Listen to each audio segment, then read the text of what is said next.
அனைவருக்கும் வணக்கம். சற்று முன்பு வெளியான முக்கிய அறிவிப்பு. குடும்ப அட்டைதாரர்கள் பயன்பெறும் வகையில் ரேஷன் அட்டை வைத்திருக்கும் அனைவரும் கவனத்தில் கொள்ளக்கூடிய மிக மிக முக்கியமான மகிழ்ச்சியான அறிவிப்பை தமிழக அரசு வெளியிட்டுள்ளது. இதை பற்றி விரிவாக தெரிஞ்சுக்கணும்னா இந்த வீடியோவை கடைசி வரைக்கும் ஸ்கிப் பண்ணாமல் முழுமையாக பாருங்கள். இந்த வீடியோக்குள்ளே போகிறதுக்கு முன்னாடி இந்த வீடியோக்கு ஒரு லைக் பட்டனை ப்ரெஸ் பண்ணிடுங்க. நீங்கள் இதுவரைக்கும் என்னோட சேனலை சப்ஸ்கிரைப் பண்ணாமல் இருந்தீங்கன்னா மறக்காமல் சப்ஸ்கிரைப் பண்ணிக்கோங்க. கூடவே அந்த பெல் சிம்லையும் மறக்காமல் கிளிக் பண்ணிக்கோங்க. சரி, வாங்க இப்போ நம்ம வீடியோக்குள்ளே போகலாம். மக்களின் நலன் கருதி தமிழக அரசு பல்வேறு புதிய திட்டங்களை அறிமுகப்படுத்தி வருகிறது. காலத்திற்கு ஏற்பவும் மக்களின் சிரமத்தை குறைக்கவும் விதமாகவும் இத்தகைய திட்டங்களை செயல்படுத்தி வருகிறது. இந்த நிலையில்தான் ஆவின் பால் பொருட்களை ரேஷன் கடைகளில் விற்பனை செய்ய அரசு முடிவு செய்துள்ளதாம்.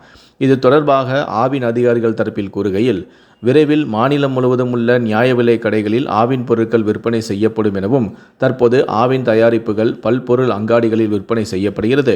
நியாய விலை கடைகளில் இடவசதி மற்றும் இதர வசதிகளை ஆய்வு செய்த பிறகு ஆவின் தயாரிப்புகளை விற்பனை செய்வதற்கான சாத்தியக்கூறுகளை ஆய்வு செய்து வருவதாகவும் ஆவின் அதிகாரிகள் தெரிவித்துள்ளனர்.